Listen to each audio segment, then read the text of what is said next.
Bonjour à toutes et à tous, ce matin nous allons essayer de ne pas éternuer parce qu'en ce moment c'est la saison des allergies au pollen. Samuel Monnier, merci d'être avec nous, je vois que ça vous fait rire. Vous êtes ingénieur au sein du Réseau national de surveillance aérobiologique, une association qui a été créée en 1996 et qui étudie le contenu de l'air en particules biologiques. Comment vous analysez les données récoltées et surtout que faut-il faire si l'on est allergique au pollen?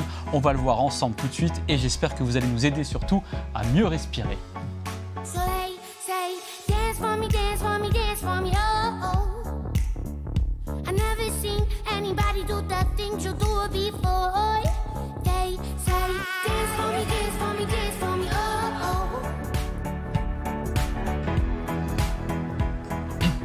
Bonjour Samuel, merci d'être avec nous dans Vous êtes formidable ce matin sur France 3 Auvergne-Rhône-Alpes. Vous êtes ingénieur au sein du Réseau national de surveillance aérobiologique qui est situé à Brucieux dans le Rhône, une association créée en 1996 qui étudie le contenu de l'air en particules biologiques pouvant avoir une incidence donc sur le risque allergique pour la population. Ça fait 12 ans que vous avez rejoint cette association. Comment et pourquoi justement vous avez fait le choix de travailler pour cette dernière ?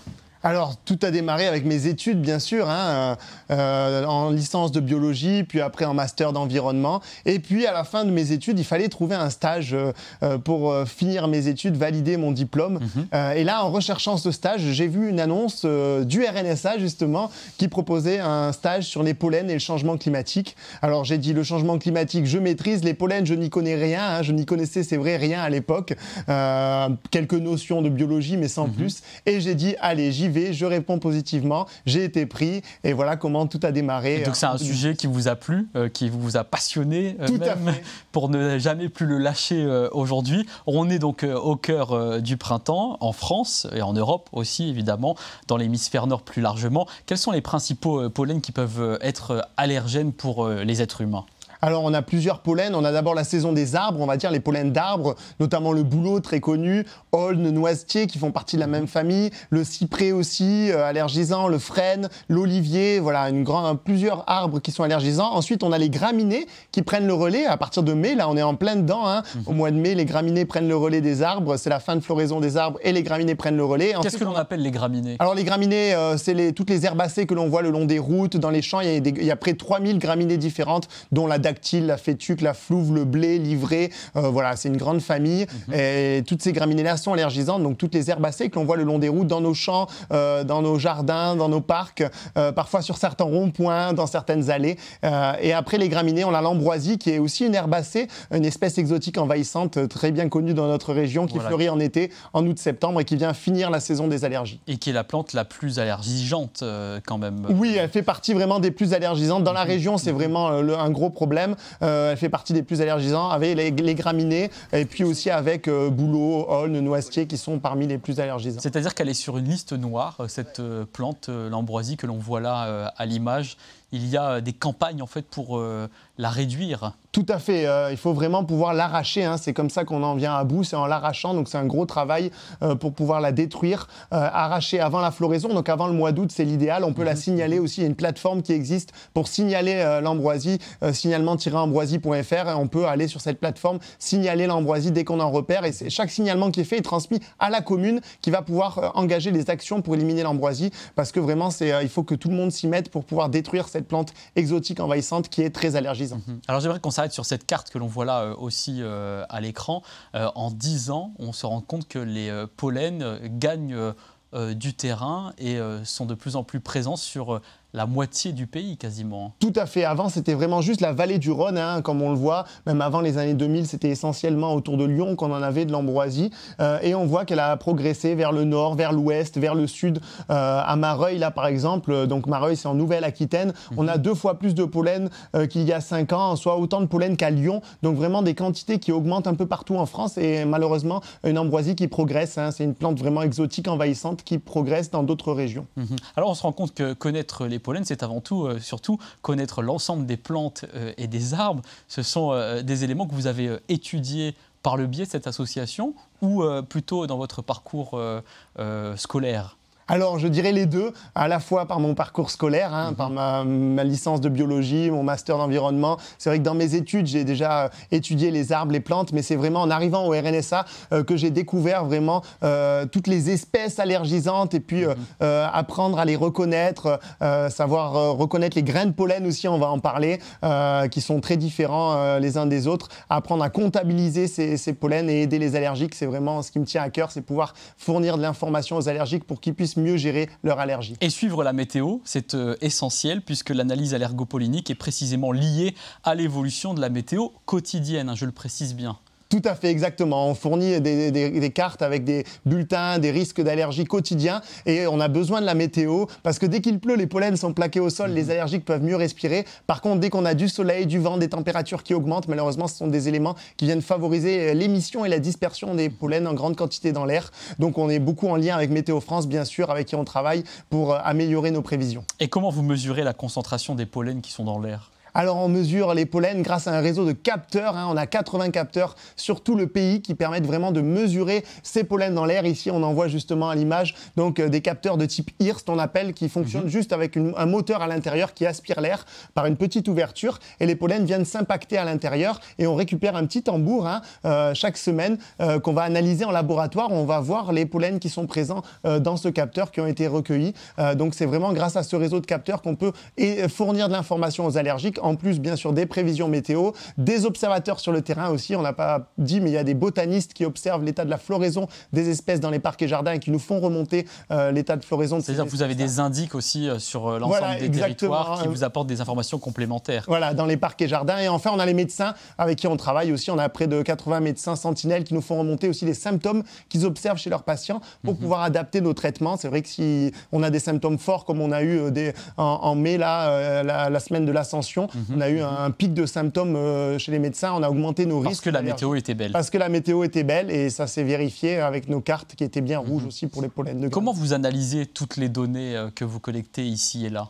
Alors c'est vraiment à Brucieux, au centre de coordination du réseau, où on reçoit toutes les données de tous ces capteurs et où on va pouvoir fournir des bulletins, des informations, aider les allergiques. Donc c'est vraiment tout centralisé à Brucieux avec différents moyens. Ça peut être des fichiers, ça peut être par Internet, ça peut être une chaîne YouTube, on va en parler. Effectivement, parce que vous êtes responsable de la communication au sein de ce réseau national de surveillance aérobiologique. C'est important de transmettre ça donc auprès des usagers, de la population d'une manière générale. Et vous avez donc cette chaîne YouTube où tous les jours on vous voit. Alors vous n'êtes pas présentateur météo, mais c'est presque le cas en quelque sorte. Oui, alors c'est pas tout à fait tous les jours, mais c'est une fois par semaine en tout cas. On fait ce bulletin allergopollinique qu'on appelle pour informer les allergiques, un bulletin de 2-3 minutes juste pour dire quelle est la situation actuellement. Qui revient sur les jours précédents. En France, on revient sur les jours précédents et des prévisions pour les jours à venir. Quels vont être les pollens qui vont vraiment gêner les allergiques dans les jours à venir. Donc chaque semaine, on met à jour ce petit bulletin sur notre chaîne YouTube du RNSA que vous pouvez retrouver. Et puis notre carte des risques, bien sûr, bien connue sur notre site pollen.fr, pollen avec un s.fr, où là, on met à jour presque quasiment quotidiennement cette carte des risques pour les principaux pollens allergisants. Et par région, notamment dans notre région Auvergne-Rhône-Alpes, les risques sont assez élevés. Quels sont les principaux pollens justement allergisants ? Oui, alors comme je l'ai dit juste avant, les principaux pollens, c'est surtout donc les arbres qui vont arriver au début d'année. Alors pas trop les cyprès, j'ai parlé des cyprès, mais les cyprès c'est vraiment autour de la Méditerranée, on a vraiment beaucoup. C'est pas trop chez nous ça. Donc il y en a moins chez nous. Par contre, bouleau, on en a, de l'aulne, des noisetiers, on a aussi, du frêne, on a aussi, un peu moins d'olivier quand même que dans le sud. Donc voilà, on a des pollens qui sont moins présents quand même chez nous, mais on a d'autres qui sont plus présents, comme l'ambroisie qui fleurit en été et qui gêne fortement les allergiques. Et des graminées, là ça touche tout le pays et notamment notre région. Oui. Et est-ce que le réchauffement climatique exacerbe la diffusion de ces pollens? Oh oui, tout à fait. La hausse des températures et la hausse des concentrations en CO2 sont deux paramètres clés vraiment du changement climatique qui vont un peu doper la croissance des plantes, des arbres qui vont émettre plus de pollen et du pollen qui est plus allergisant. Donc des pollens qui sont émis en plus grande quantité et surtout qui sont plus allergisants, qui ont plus de protéines allergisantes, donc qui vont malheureusement aggraver les symptômes. Donc une quantité plus importante et également une durée plus longue aussi, parce qu'on a quand même l'impression que parfois l'été se prolonge. Oui, tout à fait. On a vraiment des saisons qui sont allongées.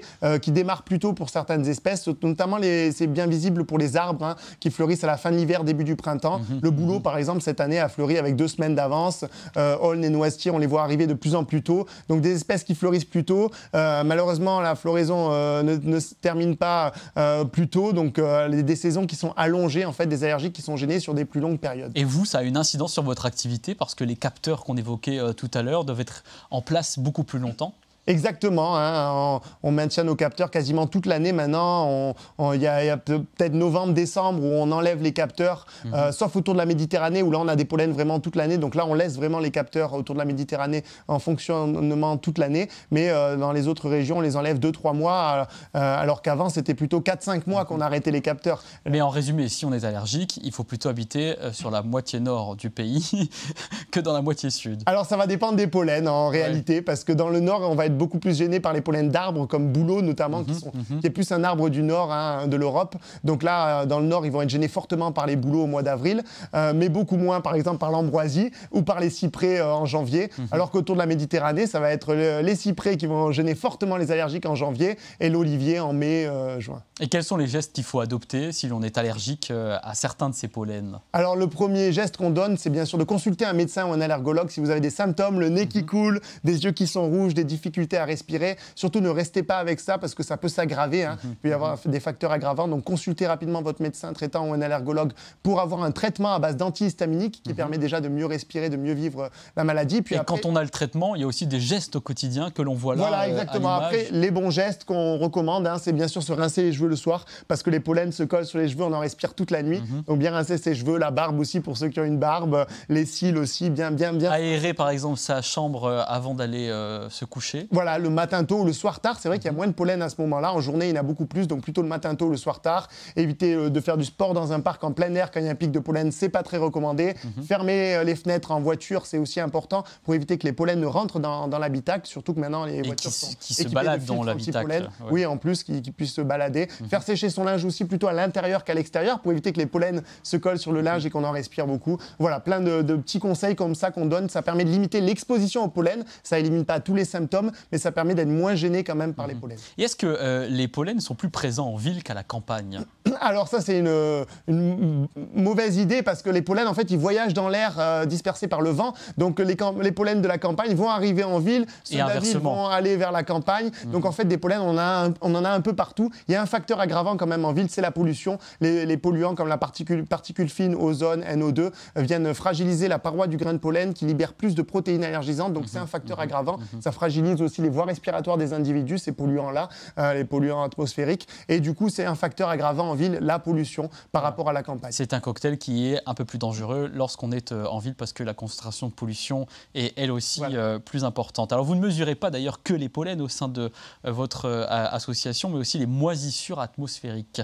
D'où proviennent-elles ces moisissures? Alors les particules biologiques, donc il y a les pollens, mais il y a aussi les moisissures. Et c'est vrai que nous, c'est une cause méconnue malheureusement d'allergie, hein, ces moisissures. On en a beaucoup dans les logements, on en parle beaucoup des logements insalubres notamment. On peut avoir des moisissures là où il y a de l'humidité. Donc ça, c'est très connu dans les logements. Mais à l'extérieur aussi, on a des moisissures sur certains arbres, certaines espèces, hein, des moisissures qui se développent, notamment Alternaria, Cladosporium, qui sont des moisissures très allergisantes et qui gênent aussi pas mal de personnes. Malheureusement, c'est une cause méconnue d'allergie. Mais on essaye de communiquer aussi et de donner de l'information sur ces spores-là. Et tout cela, c'est sur votre site internet pollen.fr, comme vous l'avez souligné, pollen au pluriel. Alors on va prendre une grande bouffée d'oxygène maintenant avec, grâce à vous, un moment musical qu'on va partager puisqu'on va recevoir votre cousine dans quelques instants. C'est la tradition dans cette émission. On vous demande de choisir un invité qui sera à vos côtés. Bien, ce matin, c'est Perrine Bakubama, violoniste, donc, qui spécialise de la musique traditionnelle, que l'on voit là, l'image traditionnelle irlandaise, qui aime surprendre puisque en ce moment, elle participe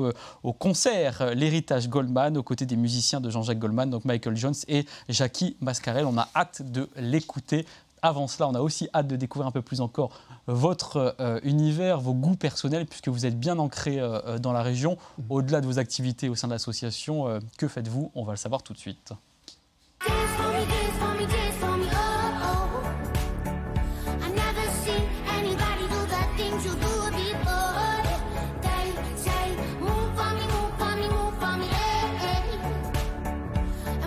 Particulièrement pour aller vous ressourcer. J'espère que là où vous allez, il n'y a pas trop de pollen.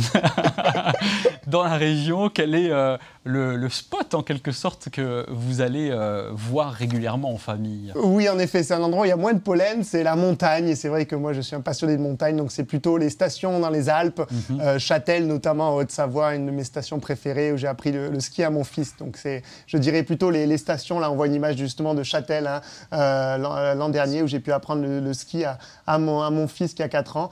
Mais c'est vrai que c'est des endroits où j'aime aller faire du ski dans les stations, dans les Alpes. Et c'est vrai qu'en altitude, on a quand même moins de pollen qu'en plaine. Mais vous ne vivez pas là-bas, vous vivez à côté de Brucieux, là où est le réseau national de surveillance aérobiologique. Comment vous qualifiez votre lieu de vie?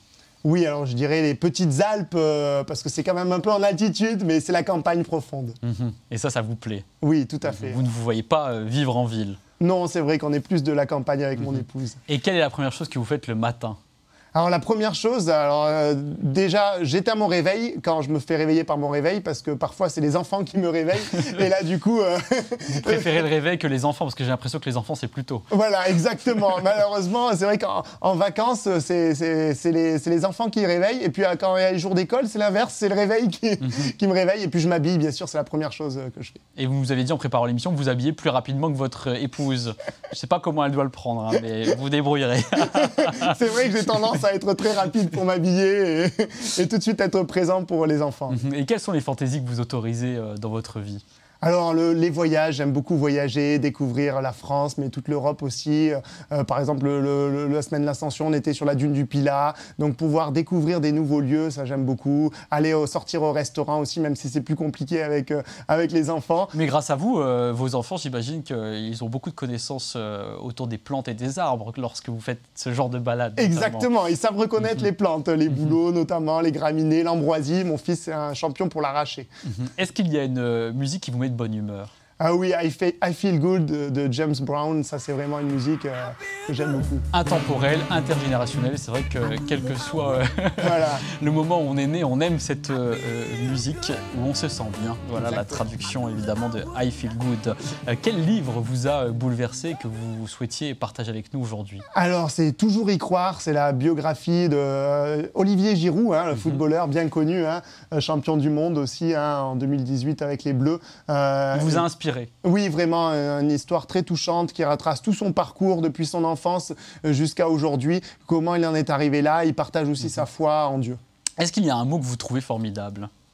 Alors oui, le mot persévérance, ça c'est vraiment un mot que je trouve incroyable, pouvoir persévérer, même s'il y a des difficultés, persévérance, ça c'est beau. C'est un mot qui vous guide dans votre vie et dans les choix que vous pouvez faire. Tout à fait. Est-ce qu'il y a une phrase qui a changé ou qui a une conséquence sur votre vie et que vous vouliez aussi nous dire aujourd'hui? Oui, je dirais la phrase que j'ai posée à Geneviève Linsig à l'époque, « Veux-tu m'épouser ?» il y a 7 ans. Qui était votre fiancé. Voilà, le 4 août 2017, et puis on s'est mariés un an après, donc en juin 2018, le 30 juin 2018, là on a la photo ici justement. C'est une photo qui provoque une émotion forte encore quand vous la voyez aujourd'hui? Ah oui, ça c'était le plus beau jour de ma vie, mon mariage, c'est vrai que c'était formidable, avec près de 400 invités, vraiment dans un château, un moment inoubliable. Oui, vous avez encore les yeux qui pétillent comme si c'était hier. On vous a demandé de nous dire s'il y a un événement historique auquel vous auriez aimé participer et vous avez choisi... La naissance de Jésus en tant que croyant, c'est vrai que j'aurais beaucoup voulu être là, voir cette naissance dans une étable. Donc c'est à cette époque-là que vous auriez voulu vivre il y a Tout à fait, 2024 ans. Exactement. Et on va terminer avec la personne que vous trouvez formidable. Laquelle avez-vous choisi, même si j'ai ma petite idée? Bien sûr, mon épouse, sans hésiter, bien sûr.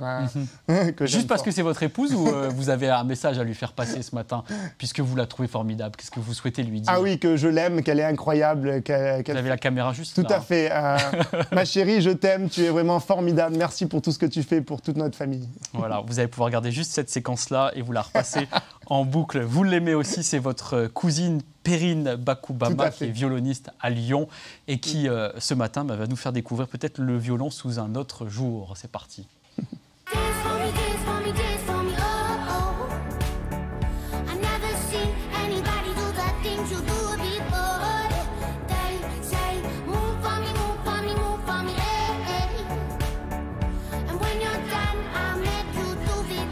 Bonjour Perrine, merci d'être avec nous ce matin. Donc je le disais, vous êtes la cousine de Samuel, sans doute l'une des raisons pour laquelle évidemment vous êtes à nos côtés aujourd'hui, mais peut-être qu'il y en a d'autres, il nous le dira dans quelques instants. Vous jouez du violon depuis l'âge de 5 ans, vous avez effectué un cursus classique et musique improvisée donc au Conservatoire régional d'Aix-en-Provence, mais aussi à Lyon et également à l'École nationale de musique de Villeurbanne. Votre spécialité, on aura l'occasion de l'écouter dans quelques instants, c'est la musique traditionnelle irlandaise, mais l'éclectisme des genres musicaux vous accompagne. Pourquoi vous avez fait le choix justement de ne pas être une violoniste dans un orchestre, malgré le fait que de temps à autre, quand même, vous êtes au sein d'orchestres symphoniques? Alors, depuis toute petite, en fait, comme je faisais des études au conservatoire, j'avais un petit côté un peu rebelle et j'aimais pas faire comme tout le monde, donc j'avais envie de jouer avec beaucoup de gens différents, d'instrumentistes différents. Et j'ai découvert l'improvisation vers 16 ans, 16-17 ans. Et puis à partir de là, j'ai vraiment eu un coup de cœur en fait, pour la musique irlandaise. Parce que vous êtes dit que là, notamment au Festival Berlioz, les concerts classiques, c'est bien, oui, mais ça ne vous épanouissait pas suffisamment. C'est ça, en fait, j'avais envie de faire aussi ma musique à moi et d'être libre en fait avec mon instrument. Et qu'évoque pour vous justement la musique traditionnelle irlandaise sur laquelle vous avez jeté votre dévolu? En fait, j'étais vraiment amoureuse de la musique irlandaise. Je pense que c'était parce que j'ai regardé Titanic, j'ai regardé Le Seigneur des Anneaux, des choses comme ça, et il y a le côté celtique qui me faisait beaucoup rêver. Et comment vous vous êtes formée à cette musique? Donc j'ai fait des stages, et j'ai fait des stages en Bretagne, et puis aussi j'ai joué avec des musiciens irlandais sur Lyon, j'ai travaillé avec John Doherty qui est un musicien irlandais qui m'a appris le répertoire en fait. Et là on vous voit avec Irish Move, qui est un trio de musique irlandaise avec Guillaume et Xavier Rollet notamment. Quand vous êtes sur scène aux côtés de musiciens qui ont la même passion que vous pour cette musique, qu'est-ce que vous ressentez?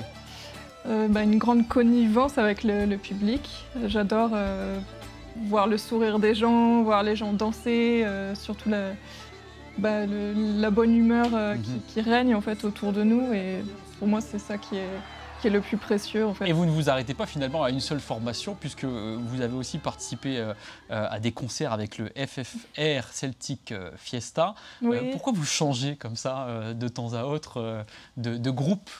Alors j'ai eu la chance de jouer dans plusieurs groupes de rock. Donc j'ai commencé avec un Selkilt, après Toxic Frogs, FFR, Wazoo, j'ai fait de la chanson aussi.